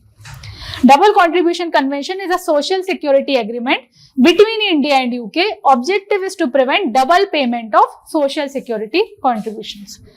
Earlier you have to do in India also, UK also. Now you have to do only in India. Yes. So what are the changes in now? What are the changes now? If Indian employee is temporarily working in UK and continues contributing to India's social security system, they don't have to contribute in UK's national insurance system. And that's it. So please remember, for prelims point of view, that this double contribution convention is between India and UK. What is the objective? To avoid double contribution in India as well as in UK. Yes, now comes the next important article, and that is inaugural index of services. See, we already discussed about index of industrial production, right? You know that. What is index of industrial production? Okay. So recently, Ministry of Statistics have released the first edition of Index of Services Production. So see, what happened in Index of Industrial Production? You had around 8 kind of industries, and in this Index of Industrial Production, we will judge that how different industries in India are working. For example, cement industry, steel industry, fertilizer industry, those all things. Now this index focused on the industries, right?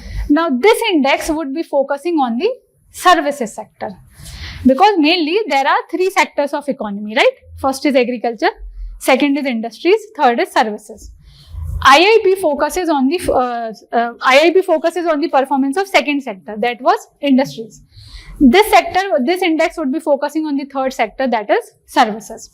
Who released this index? It was released by Ministry of Statistics. This is the first version of this index. Earlier we didn't had this index. Earlier we had only IIP. This is the first version. Now, so what will happen under this index?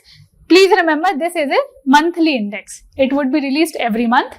Monthly economic indicator that measures the growth in India's service sector.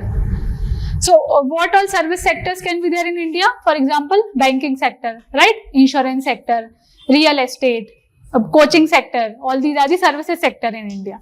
So, this index will show the progress of all the service sector in India. Now, we already discussed who developed it. Important thing about any index is its base year. Please remember this. What is the base year? For Index of Services Production, it's 2024-25. Because this year, the base year of many things are changed. For example, base year of Consumer Price Index is also changed, WPI is also changed. So, at least for exam, you have to remember the base year. What is base? Base year means from which year you will be comparing. For example, if you reach to the year 2026-27, so what is the performance of industry in 2026-27? You would be comparing with this year. That's why we need base year every time to compare the things. Now, coverage. So it will cover around 19 service subsectors. For example, in Index of Industrial Production, we compared 8 industries. Index of Services Production, we are comparing 19 sectors. So all the service sectors are not covered. Here also, all the industries are not covered. Major chunk of services as well as industrial sector is covered. Now, these account for around 60% of India's service sector. And the industries under IIP, they accounted for around 40% of the industries in India. Now, yes, you must know this also. Index of Services Production is released on 29th of every month. This is important because many indices are released with the lag of 1 week or with the lag of 2 weeks. This is released almost with the lag of 1 month. So it is released on 29th of every month, and if it's any holiday, it would be 28th. Yes, now let's discuss about the cyber attack on Kudankulam nuclear power plant. So first of all, tell me where this nuclear power plant is. Kudankulam nuclear power plant? Tamil Nadu. Very good. So actually, what the news is that recently a cyber attack took place in Kudankulam nuclear power plant. That is the news. And what kind of cyber attack it was? It was a ransomware attack. Ransomware attack. So what is ransomware attack? Please tell me. Yes. Ransomware attack.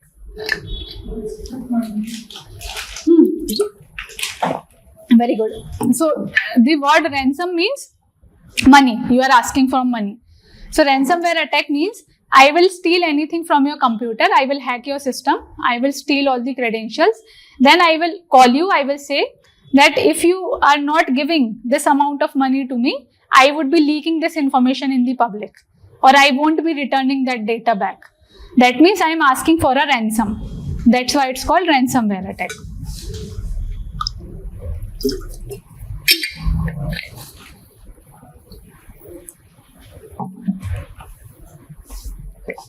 Okay, so here what happened?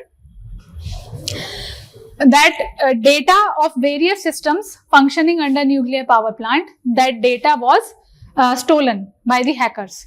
And after that data was stolen, that data was leaked on the dark web. What is dark web? Yes? No idea? See, if you are quickly typing anything on Google and you are getting all the things, that thing constitute only 1 or 2% of the internet. Dark web means the things or the site which you cannot easily access using the normal browsers. For example, Mozilla Firefox or Google Chrome. Using all these web browsers, you cannot access those sites. So that kind of web or that kind of internet is known as dark web. Understood what I'm saying? So these kind of sites you cannot access using normal Chrome or any kind of normal web browser. These kinds of sites can only be accessed using for example, you have one web browser that is Tor. Tor is one kind of web browser, and you are not allowed to, everyone is not allowed to use Tor. For example, intelligence agencies in India, for example, IB or RAW, these agencies use Tor. So in India, using dark web is not illegal. But many illegal activities are taking place on Tor, or any illegal activities are taking place on dark web.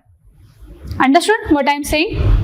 Because since you cannot easily access dark web, that's why many illegal activities, for example, drugs trafficking or arms trafficking. So money flows through dark web only. So recently what happened? Some fraudsters have stolen the data from Kudankulam nuclear power plant, and now they called government agencies that if you want that data back, give us money. Now the authorities denied to give the money. So what they did, they leaked the complete information on the dark web. Understood? If you are not giving the money, they will do anything, right? So that's why they have leaked the entire data on the dark web. But the good news here is that the data which they got, that data was not related to the core working of nuclear power plant. Because if the data of core nuclear power plant, if they got, then everything was destroyed, right? Because nuclear power plants are the critical infrastructures of India. They are important for the energy generation, right? So the good news here is they could get the data only of the subsidiary systems, only of the secondary systems. They could not get data for the core nuclear power plant. This was the news. So what happened, I already discussed. Cyber criminals infiltrated a server.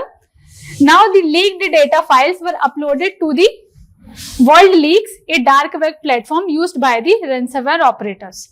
Ransomware group claimed the ransom was not paid, so the data was released publicly. Yes, okay. Now here we have to discuss about the Thukachi temple in Tamil Nadu. So for example, first thing important is the location of this temple only, where this temple is located. So this temple, Thukachi temple, is located in Tamil Nadu. News here is that this Thukachi temple in Tamil Nadu recently got UNESCO Asia Pacific Award of Distinction for the outstanding heritage conservation. That means all the government authorities in Tamil Nadu did a very good conservation work, right? They did a very good repair and restoration work. Because of that, this temple got UNESCO Asia Pacific Award of Distinction. So let's discuss briefly about this. So it is Abhadsahayeshwar temple. It is situated in Thukachi near the Kumbakonam in Thanjavur district of Tamil Nadu. So location is important for exam. Next is this belong to which dynasty? So it belongs to Chola dynasty. Dynasty is important for exam. Maybe you remember the name of king or not important. At least the dynasty is important. So this temple is related to which dynasty? That is Chola dynasty. And in that, which two important kings are there? Kolatunga first and Vikrama Chola. These two Chola kings were involved. Next thing is, it is designed as a Karakovil. Karakovil, a temple conceived in the form of chariot or rath, what we say. That's why it is designed in the form of Karakovil. Next thing is, whenever you read about any temple, first thing is where it is located, you have to remember. Second important thing is about the deity, that which Lord is sitting in that temple. So here, it houses the idol of Lord Sarabeshwar, which is considered as the oldest depictions of the deity. So yeah, these are the important things for the exam.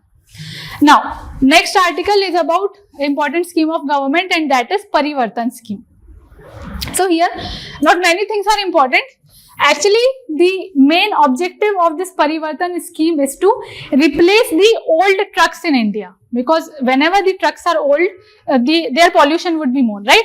So here, objective is to replace older and highly polluting trucks and buses in India. Especially it is focused on NCR region. That means Delhi and nearby regions, Delhi, Rajasthan, Haryana. What is Parivartan scheme? This scheme is aimed at replacing the older and highly polluting trucks and buses. In which region? NCR, that is National Capital Region. So Delhi, Haryana, Rajasthan, all these regions will come. Obviously, which will be the implementing ministry? Ministry of Road Transport and Highway.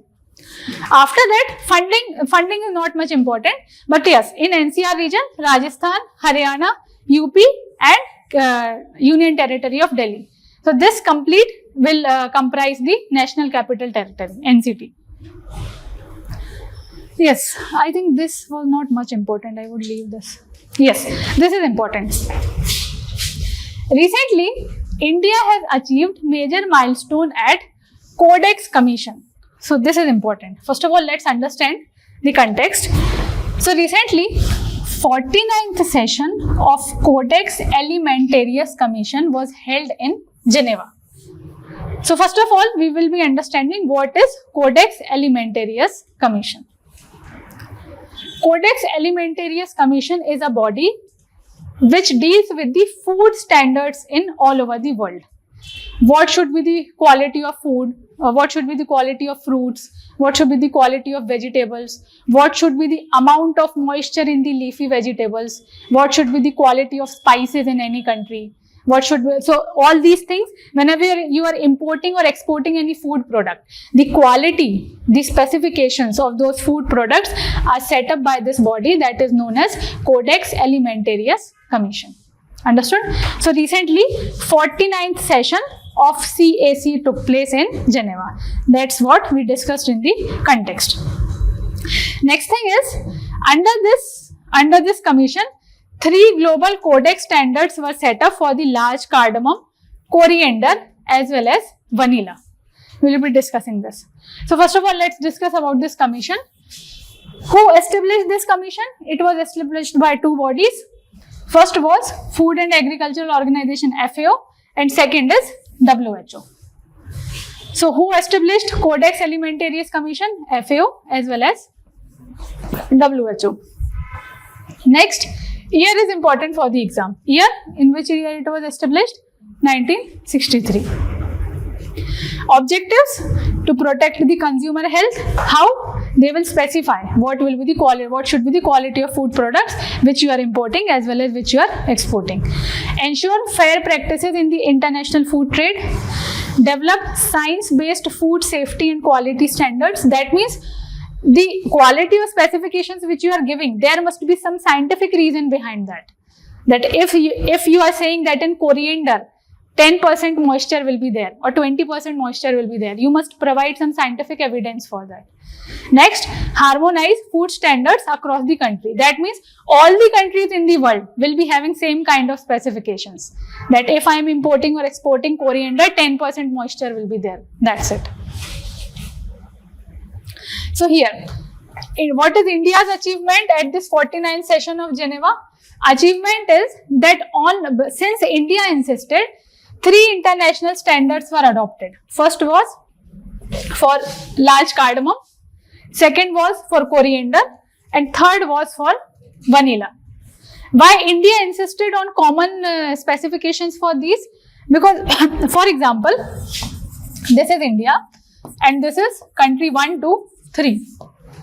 Now, for example, one country is demanding coriander from India. All these countries are demanding coriander from India. But as I took example of moisture, this country would say, I want coriander with 30% moisture. This will say, I want with 20%. This will say, I want with 10%. It would be difficult for Indian companies, right? It would be difficult for farmers also, that how to maintain this kind of moisture for different countries. That's why India has insisted for the Codex Alimentarius Commission that please specify only 1%, and that percentage would be applicable for all the countries in the world, so that each and every country won't demand separate percentages for us.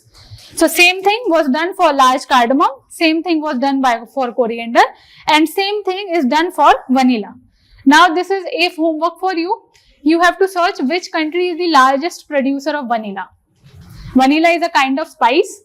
You have to search which country is the largest producer of vanilla, and whether India exports or whether India imports the vanilla. India exports or India imports vanilla. So who proposed these standards? These standards was proposed by a committee under CSE. That committee is known as Codex Committee on Spices and Culinary Herbs. Since India has insisted for uniform standards, that's why India hosted this committee. That's it. Now, if we discuss about India's role in Codex, so just now we discussed that India hosted this committee, right? Committee on Spices and Culinary Herbs. So here, the Spices Board of India will act as the secretariat, because at the top we have any committee. After that, we would be needing somebody who will implement the decisions of that committee, and that thing is done by the secretariat of any committee. So here, who will act the secretariat? It will be the Spices Board of India. That's it. Now, in the context, we discussed that India is the co-chair of Electronic Working Group of Codex Alimentarius Commission. Now, co-chair means one chair is European Union and second chair is India. What is the purpose of Electronic Working Group? Its purpose is to analyze the modern risks which are associated with the food products in India. And based on the risk availability, we will try to give some kind of specifications that this should be the quality of food products. That's it.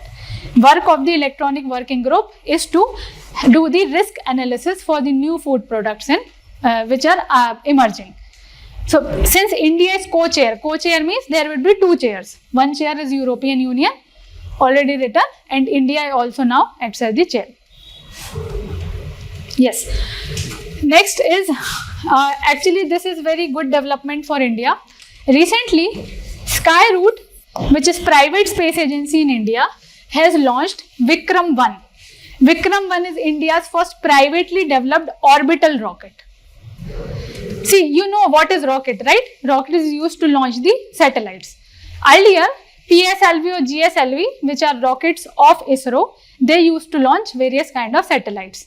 Now, this is a good thing for India, that one private space agency is launching its privately developed orbital rocket. This is important. Name of that rocket is Vikram 1. Name is on Vikram Sarabhai, which is considered father of Indian Space Agency. Yes, so if we discuss about Vikram 1, please remember Vikram 1 is the privately developed space rocket. Vikram 1 is a 3-stage orbital launch vehicle developed by Skyroot Aerospace. Skyroot Aerospace is the private space agency in India. Now, if we talk about this rocket, characteristics of rocket, it is designed to launch the small satellites. That means heavy satellites this rocket cannot send. So it's kind of an experimental flight. This, first of all, we will experiment whether this rocket can survive in the space, whether this rocket can take the satellites or not. Then eventually we will be designing it for the heavier satellites. Next thing is, it will place payloads in the low Earth orbit. Low Earth orbit, that means around 500 to 600 km from the Earth surface. And it will offer on-demand commercial launch services. Commercial launch services, for example, if I have my own rocket, then many countries will ask me that can you launch my satellite? Can you launch my satellite? So I will launch their satellite and then I will earn money. This is the meaning of commercial launch services. Now, why this is historic? Why this is good thing for India? Because this is India's first privately developed orbital launch rocket. Now see, before this could happen, Skyroot Aerospace have already launched the suborbital rocket. What is the meaning of suborbital rocket? For example, this is Earth, right? And this is low Earth orbit around the Earth, low Earth orbit. So now it is launched in low Earth orbit. Before this, few months back, what Skyroot Space did, it launched the rocket in the suborbital space. Suborbital space means I will launch the rocket, but this rocket cannot remain in the orbit. Understood? I will launch it to this height, but this rocket cannot revolve around the Earth. This is known as suborbital launch. That you will launch it, but it does not have that amount of energy that it keep on revolving around the Earth. How much is that? You have class? Yes. Okay, I will end. 5 minutes. 5 minutes. That's 4:30 class. So it's not 4:30. 5 minutes left, sir. We have last topic only. You understood what I am saying, right? Suborbital launch means it can reach the orbit, but it cannot maintain its path in the orbit. This is suborbital launch. Why this kind of launch is done? To check whether rocket can reach to that height or not. Now after few months, it have launched to the orbital, or now it has launched the orbital rocket. That means it can reach the orbit and it can orbit around the Earth. Understood? So this will be first Indian private launch vehicle attempting to place the orbit in the satellite. Earlier it could not keep the rocket in the orbit, but now it can keep the rocket in the orbit, moving around the orbit. Payload capacity, I think these are not important, but still it can carry the satellite of around 350 kg to the low Earth orbit. Here the main objective is low Earth orbit is mainly used for the Earth observation satellites. Earth observation satellites means the satellites who can observe the surface of the Earth. And if you have to observe the surface of the Earth, that means your satellite must be very near to the Earth's surface. That's why we are not keeping the satellite in the geostationary orbit. We are keeping the satellite in the low Earth orbit. So this is the nearest orbit to the Earth. So at this orbit, you can easily see the Earth's surface. Okay, done. Small satellite launch vehicles, I already discussed, right? That there is a global demand for launching small satellites because many countries are launching the Earth observation satellites, right? For the climate monitoring, if you want to monitor the climate of Earth's atmosphere, then also you would be needing a satellite which is very near to the Earth's surface. That's why low Earth orbits are important. Yes, if they have class, then let it be. It is from mains perspective. Okay, then we'll be leaving. I will be uploading these PDFs on the Telegram group. Okay, thank you.